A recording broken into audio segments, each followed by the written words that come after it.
Hi, good morning. I love being in this church, especially on a sunny day with the windows.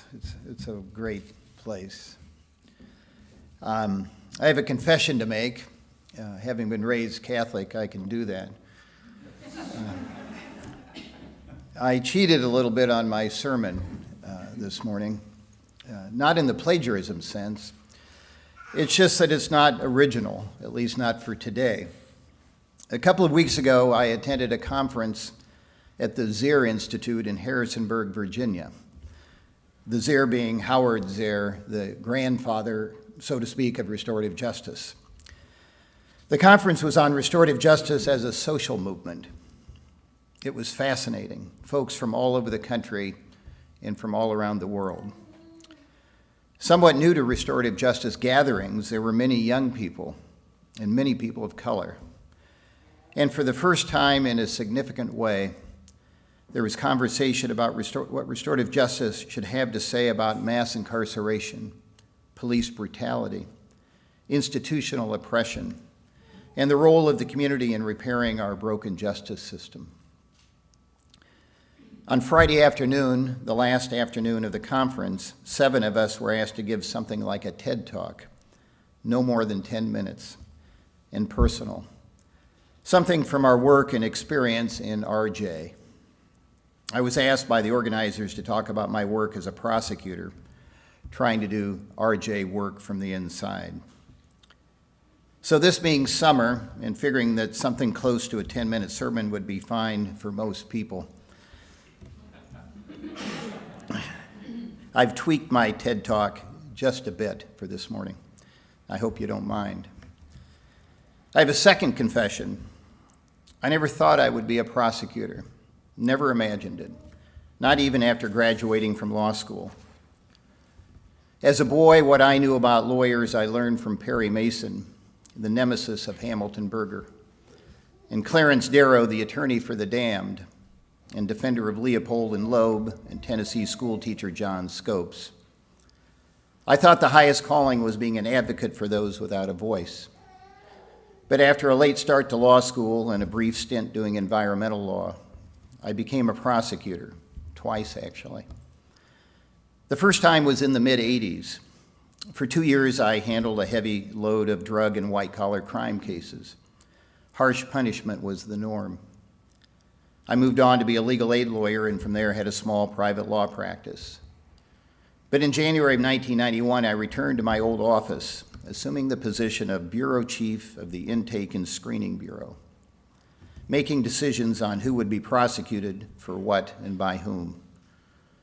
It didn't take long to see that I was at the top of a machine without a heart, grinding out justice and grinding up people in the process. After 6 months, I was ready to quit. My wife was in favor of it, although she wondered out loud how we would feed our 5 kids. And then a letter came. It was from a minister friend who encouraged me to find out about this thing called restorative justice. I was intrigued. I researched. I found out about Howard Zehr. I read Changing Lenses, considered by many to be the Bible of the restorative justice movement. I ordered 25 copies for our neighborhood mediators. They all read it. They wanted to do this thing. We tried to get Howard to come and train us, but he was busy, probably on a book tour. Mark Umbright, a longtime colleague of Howard's, was available. And over 3 challenging and fascinating days, we learned to facilitate what we called back then victim offender mediations. The seed had been planted. Progress was slow at the beginning, but within 5 years, we had developed the capacity to handle nearly 1,000 cases a year, housed within the Polk County Attorney Restorative Justice Center. I learned a lot. We all did. I could no longer pick up a case and ask the question, how do I prove that he did that? The question became, what do we do now? And so from the summer of 1991 until I retired in late 2010, I was a restorative justice prosecutor. I would like to think that many people, victims, offenders, family members, Friends and neighbors, others from the community, were touched deeply by the stories that were shared in that intimate space we call restorative justice. But there is a cautionary tale here. When I retired, I assumed that processes put in place could not be undone, that progress is always linear. I was wrong. My last 5 years, I had supervised the Juvenile Bureau. I tried to apply restorative justice principles to the juvenile justice system. We reduced formal filings on kids by 50%. A year after my retirement, they had increased by nearly 150%. I had been mistaken. I assumed that the system could be changed from the inside. Only in retirement did I come to understand that the community is a critical and necessary party. Locally, people working with the Amos Justice Initiative know that.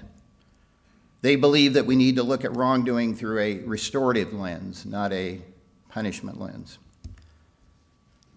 When I'm not in Des Moines, I work part-time in Portland, Maine with the Portland Center for Restorative Justice, an initiative of the First Parish Unitarian Church. Started from scratch less than 3 years ago, the Portland Center now has a nonprofit status and has trained a core group of committed volunteers to facilitate victim offender dialogues and peacemaking circles. It has developed respectful but arm's length relationships with the local justice system and the district attorney's office, receiving referrals from both. And it teaches restorative justice classes at a nearby state prison. In recent months, the center has been asked to lend its expertise to a sexual assault case involving multiple victims, a case in which an anonymous threat led to the evacuation of an entire school district for 3 days, and a case in which a young man's reckless driving caused the death of his 2 best friends. I could tell you about the healing power of restorative justice in these cases, but it's too early. Instead, I'd like to share a story that goes back more than a decade. Some months back, 8 of us met in the upstairs room, or an upstairs room at First Parish in downtown Portland. The director of the center and I engaged 6 newcomers in a lengthy role play. The volunteers took turns playing a part: the adult victim of a burglary, the teenage offender, the facilitator. Lecture all you want, talk about philosophy and principles, but it takes role playing to get people to where they actually feel the process. I'm always fascinated by the transition from problem solver and fixer to listener and facilitator. A few take to it quickly. For many, it's a struggle, and for some, try as they might, it never happens. One of the naturals arrived a little late that evening. During a break, she apologized. She had been at her 17-year-old son's baseball game. I asked how it went. She said he had a hit, his first in 4 years. After the game, he was ecstatic and declared that by the end of the season, he would be hitting home runs. Then she told me that despite his modest success, he plays for the love of the game. Her son's love of the game reminded me of a case I had prosecuted. It involved another high school senior. School had let out, and on his walk home, he was jumped. 3 boys took him to the ground. He was hit and kicked, and somewhere in the struggle, a knife came out. A single thrust lacerated his spleen, and he was left in a pool of blood. An elderly woman walking her dog saw everything and called the police. An 8-hour surgery followed. The boy's parents were told afterward that the width of a quarter had been the difference between life and death. It didn't take long for the 3 boys to be identified, arrested, and charged. Kids talk. All 3 were nearly 16. Had they been a few months older, they would have been charged as adults. Even at 15, that was still a possibility. If convicted in the adult system, a lengthy prison sentence would follow. Early on, that's what the parents of the injured boy wanted. They had nearly lost their son, and as punishment, they wanted the perpetrators to lose their youth. But an attorney for one of the boys called to see if there might be a different way to hold the boys accountable. The attorney was a longtime advocate for juveniles caught up in the system. He had seen how restorative justice could help make sense out of a senseless act. We talked at length about the need for the victim and his parents to be included in the discussions. Conversations were held. The pros and cons were explored. The parents finally agreed that they and their son needed to meet the three boys and tell them how their lives had been changed by their acts of brutality. I will never forget the evening when everyone came together. The parents were nervous, as was their son. The three boys feared for their lives. One of our best mediators would facilitate the dialogue. He was skilled in managing the complexities of anger, fear, and shame. The injured boy's mother spoke first, and then his father. They told of receiving the call, of rushing to the hospital, of waiting helplessly through the night. They described the tense days that followed when survival was not assured. They told of their concern for their other son, his identical twin, and how they later kept both boys home for fear of retaliation. The offender sat motionless, appearing unmoved by what had been said. Then the young victim spoke. He told of his love for baseball, how every year he looked forward to the coming of spring, how this was to be his last season, and how, having grown 3 inches and gained 20 pounds over the winter, he hoped to hit his first home run. Now, unable to play, he described what it was like to have to sit on the bench the entire season, keeping score while his teammates went on to win the championship. He looked at the boys across from him and started to cry, sharing how it felt to have baseball stolen from him. The three started to cry as well. Nothing was said for several minutes. And then the injured boy looked at the three again and told them he forgave them. It is a challenge sometimes to explain to the uninitiated what restorative justice offers that our retributive system cannot. Like love and compassion, it must be experienced. And it is a challenge to convince many in our communities that the way we do justice in our country is wrong, that repair must replace punishment. But we must take up the challenge and organize around the best of what restorative justice has to offer. Kay Pranis, who some of you may have trained with, once told me that if someone does wrong, there is something out of balance in the community.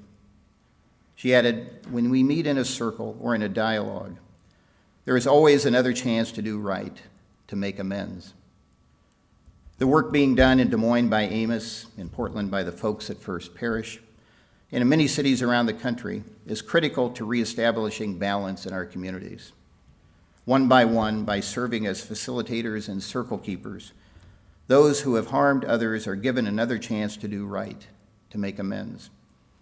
And in the process, harms are repaired in ways that the broken justice system cannot. Thank you.